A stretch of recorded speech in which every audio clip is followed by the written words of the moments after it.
ഹൃദയത്തിൻ തന്തിയിലാരോ വിരൽ തൊടും മൃദുലമം നിസ്വനം പോലെ ഇലകളിൽ ജലകണം ഇറ്റു വീഴും പോലെ ഉയിരിൽ അമൃതം തളിച്ച പോലെ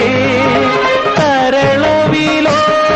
നിൻ കാലൊച്ച കേട്ടു ഞാൻ അറിയാതെ കോരിത്തരിച്ചുപോയി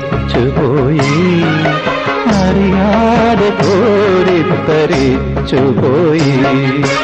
അതിൽ പഴുതിയിലൂടൻ മുന്നിൽ കുങ്കുമം വാരി വിതറും സന്ധ്യ പോകെ അതിലോലമിൻ ഇടനാഴിയിൽ നിൻ കളമധുരമാം കാലൊച്ച കേട്ടു മധുരമാം കാലൊച്ച